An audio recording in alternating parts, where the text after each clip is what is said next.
Hello everyone and welcome to Simply Made Homestead. I'm Marion and today I want to take you along as we go out and harvest some Roselle. Now, did you grow a Roselle this year and you're wondering, what do I do with it all? I don't know about you, but my plants grew much bigger than I expected. Even though I read, they get this wide and this, still, they're just huge. And I really kind of neglected mine. And still, I got one bush did really well. I had 4, and I have gotten tons off of there already. I tried out the recipe for making hibiscus tea, which I'm going to show you guys how to make today too. We're going to go out, we're going to harvest some. I'm going to take you in the kitchen and show you how to process it and how to make a delicious, super healthy hibiscus tea. Now, here's one here. You see I just clip it off. The bloom has died, and then one article I read, it said to harvest the calyx 7 to 10 days after the bloom had fallen off. But I have left some, and they've gotten really big and they're not tender and all and juicy on the inside, because other things I read that once that has bloomed and the bloom has died, to go ahead and pick it. So we are picking it, even though the bloom is still in there, and it said to make sure it's about 1 inch wide, and it is certainly that. So we are going to go ahead and pick it because we want nice, beautiful, juicy calyxes to make our tea and to dry. So, and that's all you do. I've got my little snips here. Let's see, let me come up where you can see. I've got my little snips, and because these are really strong plants, so you need snips to be able to get them off. And I just snip the stem there. Now you see this one is smaller, but it has lost its flower, but it's still 1 inch wide. So we are clipping it, and we're going to take it inside. All right, guys, I am going to continue snipping, filling this basket right here, and then I'll meet you back in the kitchen.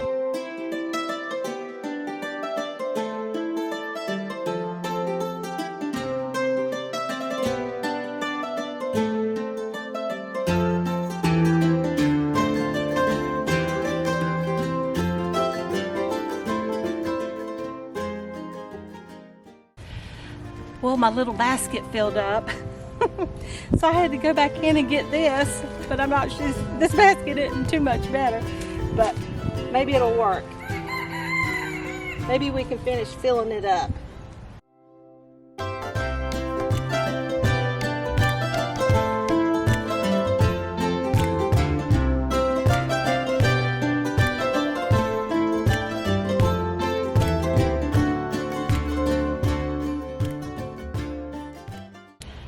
Check this out. Isn't that gorgeous? That is just off of one kind of pitiful looking bush. But the better looking bush out of the 4 I have. So, but look at that. All right. All right, now to begin, we will take a nice sharp knife, take one of our calyx, and just cut the bottom off of the calyx. And then I'll open up the petals and remove the seed. When you cut the bottom off like that, it loosens up the seed from the petals, where it's easy to get out of there. And I'll just throw the seeds in one colander and the petals in the other. The seeds I'm going to save. I'm going to try to dry them out, and I've heard that they're really good for roasting, so we're going to try that out as well. Now the petals you'll see in the colander to your right. We're going to load that up, and then we'll rinse them really, really well. And then those are the ones that we are going to use in our tea today. And with as many as I have in the basket, there'll be more than enough for our tea and a whole bunch left over. So I'm going to try to put some in the dehydrator and see how that goes, because I would just love to be able to have some through the winter to be able to have hot tea when it's cold, because it actually does get cold here, even in Central Florida sometimes. And sometimes it's just nice to have a cup of hot tea. It's just very soothing. And the Roselle is so full of vitamins and antioxidants. It's so good for our body. And it would just be a really nice thing to have through the winter. Now you'll see here that I've started doing a little slice up the side. It just made it a little bit easier to remove the seed. So I do recommend adding that little slice. It just makes it a little quicker, a little simpler, a little easier on you, especially when you have a whole bunch to process.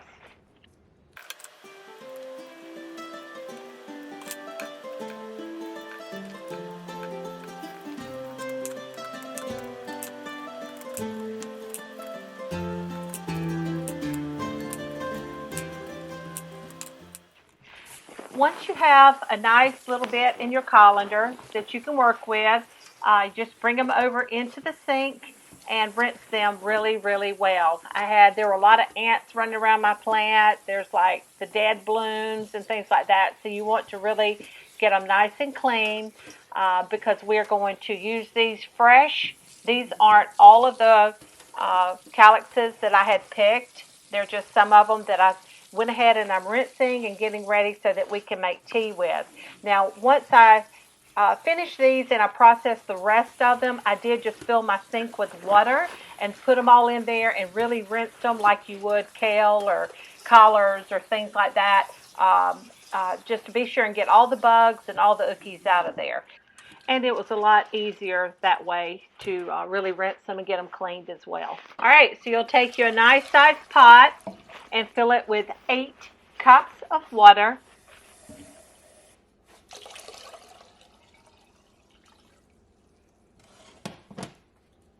And you'll need 2 cups of your petals.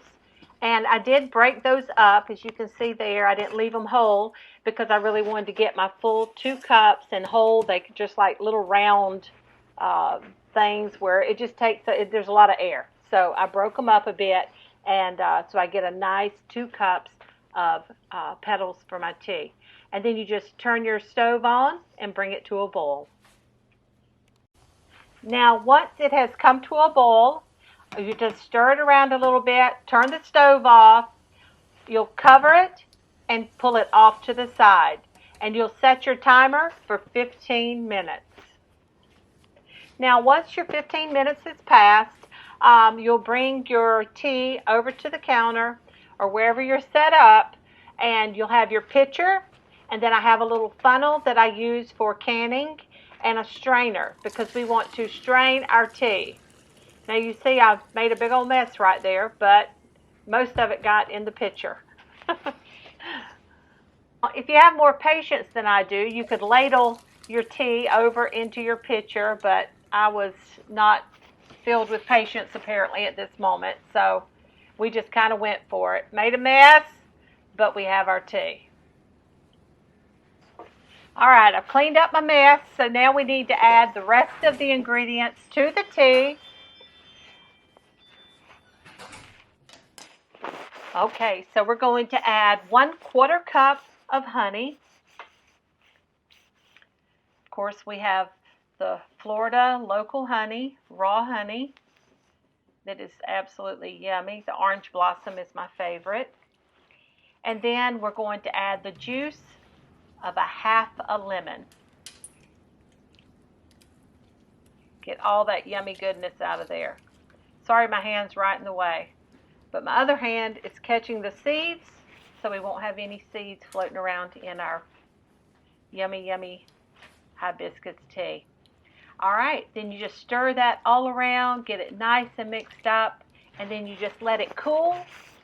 And then you can pour it right over ice and drink it, and you can put it in the fridge and just have it all day long. And it is so good. I hope you love it as much as we do. All right, guys, that's it for today. I've got my tea in hand out here on the swing in the backyard, and I'm going to enjoy hanging out with the critters for a little while. If you don't have Roselle, it's okay. You can go to that link below and you can order you some from Amazon and try it out for yourself. If you've enjoyed this video, please give us a big old thumbs up. It's a big help to us and we really appreciate it. And if you want to order some Roselle seeds for next spring, I will leave a link to both Hoss Tools, which is where I ordered mine from, and Baker Creek. I believe that they have had them too. I will check first, but I will leave links below in the description box so you can check them out and get your Roselle, and you can have them in the ground when spring comes next year. As always, if you have any questions or comments, please leave them in the comment section below. And when you try your tea, I would love to hear what you think, because I just love it. I used to order it from Panera Bread all the time. Every time I go through, I order Hibiscus tea, and now I can make my own. I'm super excited and just so excited to be able to share it with all of you. All right, guys, until next time, take care and God bless.